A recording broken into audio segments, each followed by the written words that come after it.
네, 하나님의 마음을 배우고 경건을 연습하는 충주지구 채플에 참석하신 또 주민아 이런 형식으로 참석하고 있는 형제 자매님들을 주님의 이름으로 환영하고 또 축복합니다. 네, 오늘은 사실은 굉장히 이렇게 기쁜 날입니다.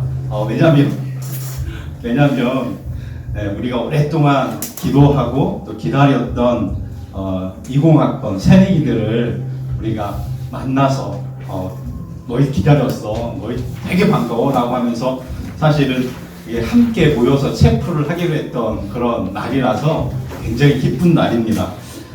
실제로는 사실 얼굴과 얼굴을 이렇게 대면해서 반갑게 보면 더 좋았겠지만 그런 날 있을 거를 기대하면서 우리가 환영하고 축복하는 이런 순장들, 간사님의 마음들이 새내기들의 마음속에 잘 전달되었으면 좋겠습니다. 성경 한번 읽겠습니다. 사도행전 20장 17절부터 25절인데요. 제가 먼저 여러분들이 나중에 번갈아 읽겠습니다.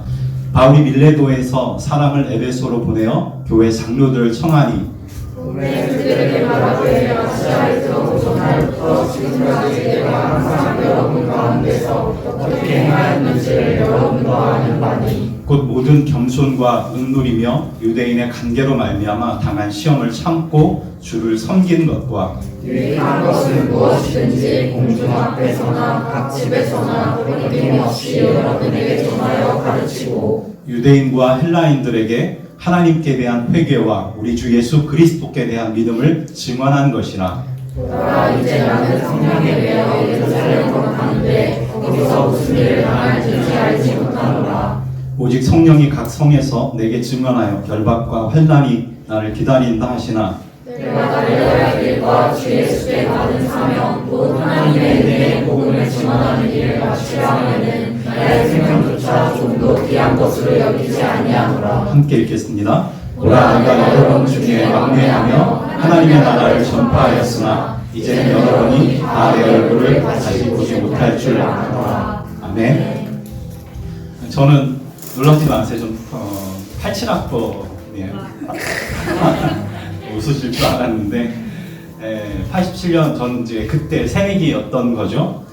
교회 다닌 지 한 1년이 뭐 간지 됐기 때문에 사실 신앙이 뭔지도 잘 몰랐고, 그런데 뭐 교회 청년부에서 멋있게 사는 어떤 형님이 시멘이라는 걸 알고 나도 저 형처럼 살면 되겠다 싶어가지고 저는 CC가 어떤 데인지 모르고 CC에 가입을 했었어요. 교회에서 몇 번 설교를 들었지만 왠지 CCC 대학생들끼리 모여서 예배하는 그 설교는 저한테 굉장히 커다란 지적인 도전들을 하는 그런 시간이었고요. 87년대 어떤 간사님으로부터 들었던 3M이라는 이 설교를 지금도 기억을 해요. 간사님께서 인생을 바르고 또 성공적으로 살려면 자기 인생에 3M이 있어야 한다라고 하나씩 이 3M이 무엇인가를 얘기해 주셨던 거죠. 첫 번째 M은 메이트예요. 우리말로는 친구, 동역자, 인생의 동반자.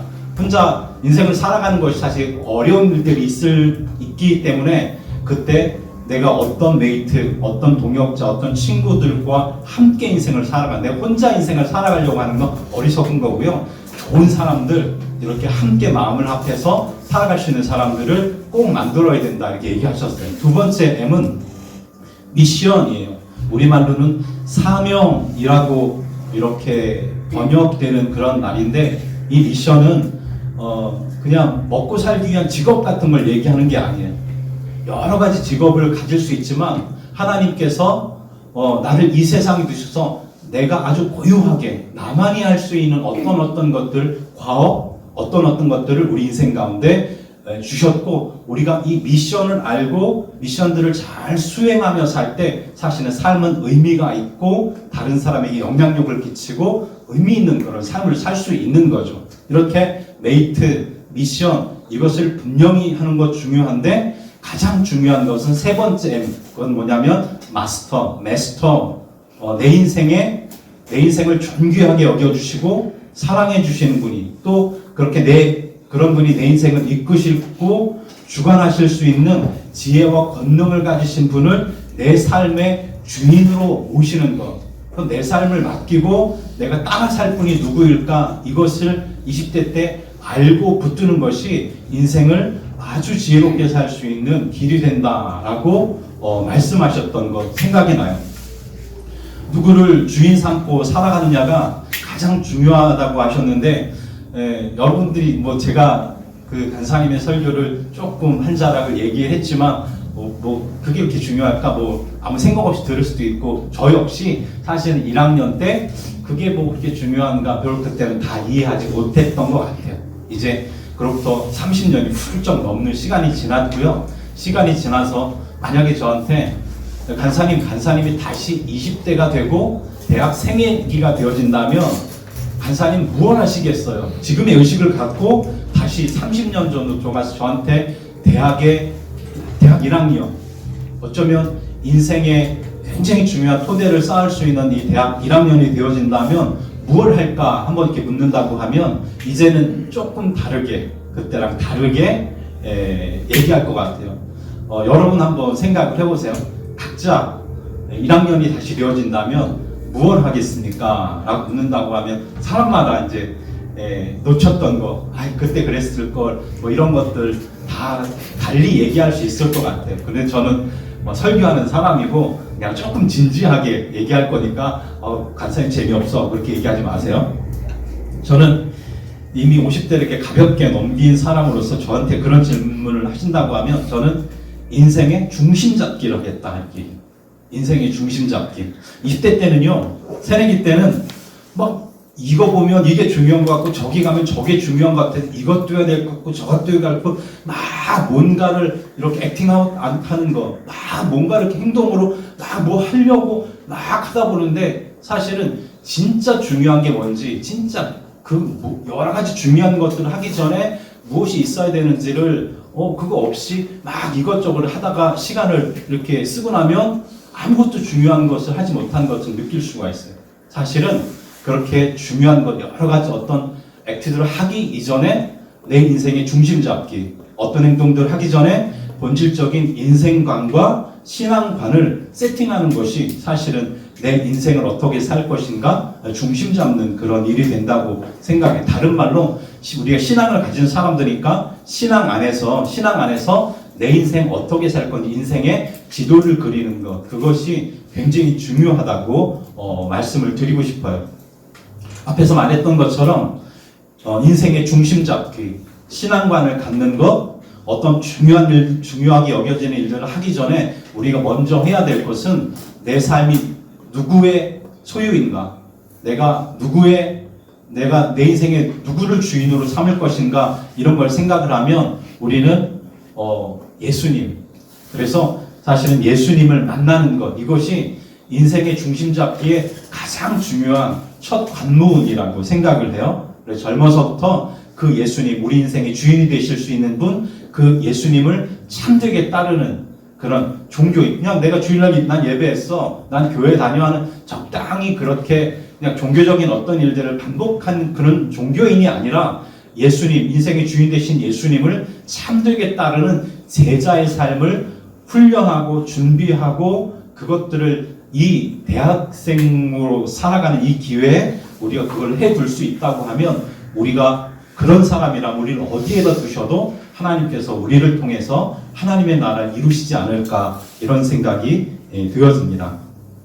20대는 자기 고민과 또 생각들을 정리하면서 인생의 커다란 의식의 틀을 자기가 선택하고 짜는 그런 시기라고 할 수 있어요. 그런데 우리 경험이 많지 않아요? 우리가 많은 것을 알지 못해요. 그런데 우리가 인생의 중심 잡기, 신앙, 우리 인생의 주님을 이렇게 붙들려고 하면 이거 신앙적인 건데, 영적인 건데, 이 세계가 사실은 보이지 않고 어떤 사람들은 이해하기 참 어렵고 믿으라고 하는데 믿는 게 뭔지 잘 모르겠고 해가지고 사실은 더 혼란스럽고 믿고 싶지만 뭘 어떻게 해야 될지 잘 몰라서 사실은 그 예수님을 만나고 제자로 어떻게 훈련되어야 되는지 사실은 그렇게 많이 소개받지 못하는 것 같아요. 한 순장의 간증을 제가 들은 적이 있어요. 이 형제는 적당히 고등학교 때까지 교회를 다녔는데 사실은 그 마음속에서는 이런 얘기를 했던 거예요. 2000년 전에 태어났다 죽은 예수를 나는 잘 못 믿겠어. 예수라는 청년이 십자가에 달려 죽었다는데 어떻게 그런 사람이 구원자가 될 수 있을까? 교회는 다녔지만 많은 예배에 참석했지만 진짜 예수님을 몰랐고 예수님을 믿지 못하는 그런 자기 자신, 그거 나름 정직하게 그렇게 난 예수를 잘 못 믿겠어. 그런데 대학에 왔는데 어떤 계기로 CCC에 연결이 되는 거예요. 그래가지고 순장님의 그 꼬실라이제이션에 이렇게 넘어가가지고 수련회까지 가게 된 거예요. 수련회, 여름 수련회 갔는데 막 8,9천 명의 대학생들이 막 찬송을 부르고 예배를 하고 기도를 하고 막 페스티벌을 하는데 이 형제는 마음이 그리 좋지 않았던 것 같아요. 수련회 다 끝나도록 우리가 얘기하는 은혜를 받지 못했어요. 그렇게 하고 쓸쓸하게 이제 집에 돌아와서 그냥 습관처럼 방에서 뒹굴뒹굴 하다가 이 형제가 책 읽는 걸 좀 좋아했던 것 같아요. 그래가지고 책장 속에서 책을 한 권 딱 꺼내서 읽었는데 그 책이 뭐였냐면 논어예요. 참 독특하죠, 그죠? 여러분 대학생들 논어 읽어야 대학생 필독도 써요. 특별히 동양적인 사고방식과 세계관을 이해하려면 이 논어 꼭 읽어야 되거든요. 제가 저기 뒤에 사실은 논어 책을 가져왔는데 그게 중요한 건 아니에요. 자, 이 형제가 수련회까지 갔는데 예수 못 믿겠고 뭐 왜 못 믿겠냐면 2000년 전에 뭐 이 땅에 살한 적 사실은 그 마음속에 신화적인 느낌 그리고 이게 너무 환상 뭐 사람이 어떻게 다시 살아나 뭐 이런 것들이 막 겹쳐 있어 가지고 믿는 마음 생기기가 어려웠던 것 같아요. 예수란 사람의 사실은 이걸 실존적인 존재로 느껴지기보다는 그냥 신화적인 어떤 그런 서양 사람들이 만드는 이야기라고 생각을 했던 것 같아요. 자, 그런데 이 형제가 논어라는 책을 읽기 시작을 했는데 여러분 책을 보통 이렇게 논어는 누가 썼어요? 아니에요. 논어는 공자가 쓴 게 아니라 공자의 이야기를 들었던 그의 제자들이 선생님이 이럴 땐 이렇게 얘기하셔서 이걸 적어 놓은 건 사실은 제자들이 쓴 책이에요. 자, 그렇지만 그 책을 딱 펼쳤을 때 그 귀날개라고 하잖아요. 앞장에 이 날개에 저자가 아니라 공자의 양력이 나와 있었던 거예요. 공자의 양력, 공자 어떻게 되냐면 공자 BC 여기 이렇게 적어놨어요. 누님 BC 551년에 태어나서 BC 479년에 죽었다. 여러분 BC 551년에 태어났고 BC 479년에 죽었다. 우린 지금 왜 간사님이 설교를 하시면 저기 떠듬떠듬 하시지? 저희가 몰라서 그런 게 아니에요. 하나님께서 은혜를 주시려고 하셨던 것 같아요. 믿지 못하겠지만 진지하게 예수를 알고 싶어 했던 그 형제에게 하나님께서 은혜를 주고 싶으셨는지 그 귀 날개에 붙어 있었던 공자의 연역을 보면서 이 형제가 깜짝 놀라요. 왜? 예수는 사람들이 2000년대 이 세상에 있다가 죽었다 살았다 이렇게 얘기하지만 이 사람을 실존 인물이라고 여기지 않았는데 이 형제는 공자라는 사람을 한 번도 그 사람의 이 땅에 살다가 죽었다라는 걸 의심해 본 적이 없었던 거예요. 그런데 이 사람이 예수보다 뒤에 사람이 앞에 사람이에요. 500년이나 앞에 태어났던 사람이에요. 예수보다 before Christ, BC가 그 뜻이잖아요. before Christ, 그리스도가 이 땅에 오시기 전에 550년 전에 중국 땅에 태어났던 공자라는 사람이 이 땅에 살다가 죽었고 그 사람이 가르친 것들, 그 사람의 가르침 때문에 많은 사람들이 삶에 영향을 받았고 그 유교적인 그런 관념을 따라서 때로는 목숨도 막 이렇게 잃었던 그런 건데 이 사람 예수보다 500년 전에 살다가 가르치다가 죽은 사람을 그 사람이 실존했다라는 것들을 내가 믿고 있으면서 그 공자보다도 훨씬 더 문명화되고 더 많은 책들, 더 많은 기록들이 있는 이 예수라는 사람에 대해서 왜 나는 이 예수의 실존을 믿지 못하나? 이건 내가 어떤 무식함, 어떻게 보면 어떤 선입견, 예수를 그냥 신화적인 어떤 인물이라고 생각을 하고 예수는 어떤 서양 사람들이 만드는 픽션이라고 생각을 하고 그렇게 예수를 대해왔기 때문에 이 예수님이 공자보다 500년이나 뒤에 있었고 이분에 대한 더 많은 기록들, 이분 때문에 더 많은 사람이 삶의 영향력을 받고 삶이 변화됐는데 나는 예수를 믿으려고 하지 않았던 자기의 우매함, 무지, 그리고 그 자기 자신의 선입견을 성령님께서 지적하신 것처럼 느껴가지고 이 친구가 그때부터 마음이 회개를 하기 시작을 하는 거예요. 아, 예수님이 계셨다. 우리가 어떤 사람이 이 땅에 있었냐 없었냐 이런 것들을 어떻게 검증하냐, 가장 대표적인 게 글로 기록되어 있는 사람들, 글로 기록되어 있는 사람들은 그 사람이 실존했던 사람이라고 보통 생각을 하는 거예요. 그런데 예수님에 대해서는 그분의 사심, 그분의 고난당하심, 그분의 죽으심, 그분의 부활과 하늘로 올리워 가심, 그리고 나서도 이제는 그분이 성령이란 분을 보내서 제자들을 통해서, 교회를 통해서 수없이 많은 사람들의 삶을 바꾸시고 변화시키셨던, 복음의 은혜 가운데 두셨던, 하나님의 은혜 가운데 살아가셨던 그런 것들에 대한 기록들이 있고, 그 주변에도 나는 예수를 믿어, 우리 시대도 그렇잖아요. 나는 예수를 믿어, 나는 예수를 믿어 하는 사람이 그렇게 많은데 자기의 선입견에 갇혀서, 자기가 생각했던 것에 갇혀서 예수란 분을 알려고 하지 않았던, 믿으려고 하지 않았던 그런 자기 자신에 대해서 이 형제가 회개를 해요. 그리부터 이 형제는 예수님이 누구신지, 그 예수님이 나에게 어떤 분이 될 수 있는지를 발견하기 위해서 성경을 읽어요. 성경을 읽고, 이전에는 그냥 재미없었던 성경인데 이제 자기 주인을 찾기 위해서 진짜 살아계셨던 그 예수님이 어떤 분이고 나한테 어떤 분이 될 수 있는지를, 그런 마음을, 기대감을 갖고 믿음을 갖고 성경을 읽으면서 예수를 믿어요. 그리고 그 예수를 믿을 뿐만 아니라 순장이 되고 대표 순장이 되어줘요. 그리고 여름수련회에서 간증을 해요. 여러분, 실제로 CC 안에 있었던 한 형제의 순장의 간증인데, 저는 이 간증을 들으면서 우리가 교회를 오래 다녔던 사람들은 그냥 예수 너무 익숙해가지고 진짜로 예수님이 어떤 분인지 알려고 하지 않는 것 같아요.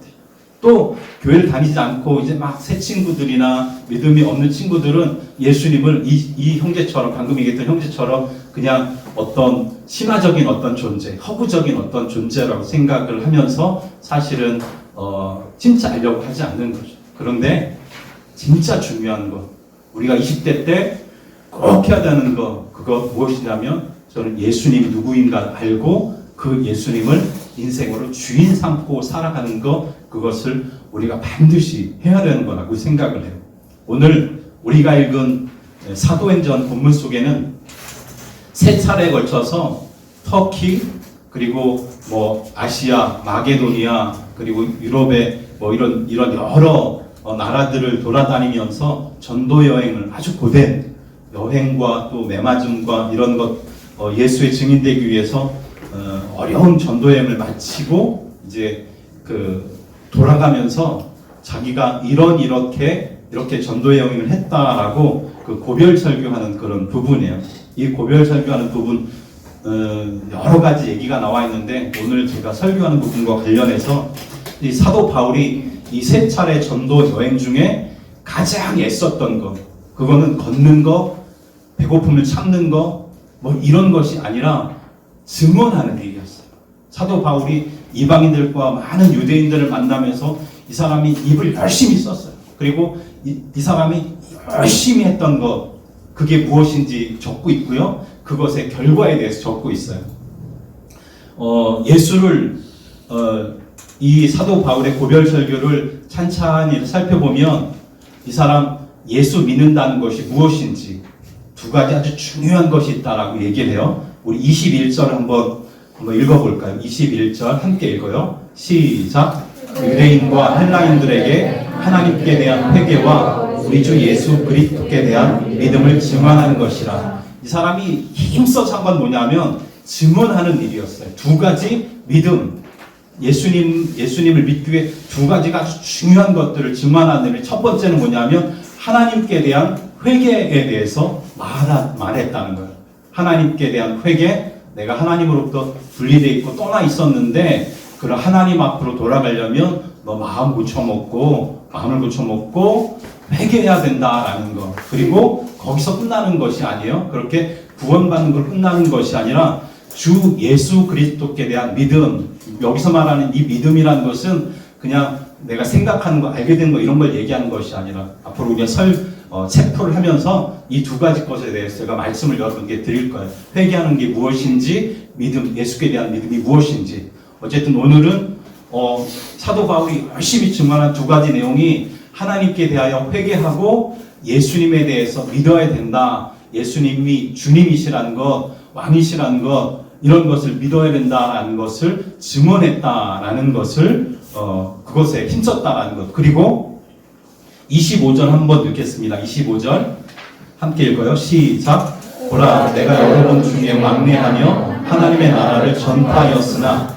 이제는 여러분이 다 내 얼굴을 다시 못할 줄 아노라. 앞에는 두 가지 것을 증언했다고 했어요. 무엇을 증언했어요? 하나님께 대한 회개와 예수님께 대한 믿음을 증언했는데 그 똑같은 걸 얘기하지 않고 조금 다르게 정리해요. 그랬을 때 어떤 일들이 벌어지냐면 하나님 나라가 이루어진다라는 뜻으로 이해할 수 있어요. 이 사람 하나님에 대한 회개 그리고 예수님에 대한 믿음을 가질 때 그것을 통해서 나는 이 온 땅에 하나님의 나라가 임하게 되는 것, 하나님의 나라가 이루어지는 것들을 위해서 나는 전파했어, 증언했어 라는 거예요. 그래서 사실은 두 가지가 다른 게 아니라 하나님께 대한 회개, 예수님께 대한 믿음을 증언했는데 그것의 결과가 어떻게 되냐면 하나님의 나라에 들어가게 되고 하나님의 나라의 은혜 가운데서 살아가게 하는 것, 그것을 위해서 이 사람 굉장히 커다란 수고를 했다라는 거예요.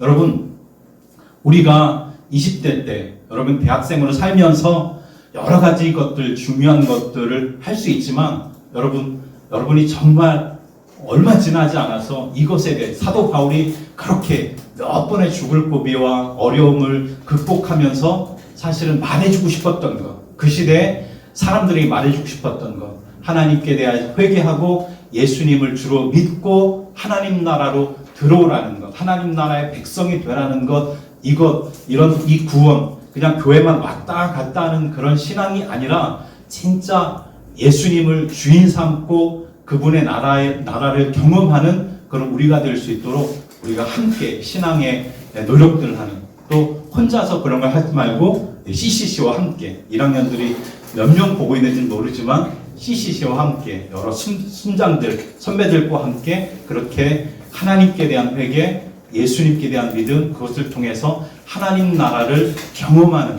그런 우리가 될 수 있었으면 좋겠습니다. 제가 기도하겠습니다.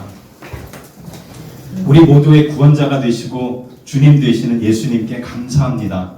오늘 순장들과 CC 공동체의 작은 환영과 축복을 받는 새내기들을 주님께서 더 크게 축복하여 주옵소서.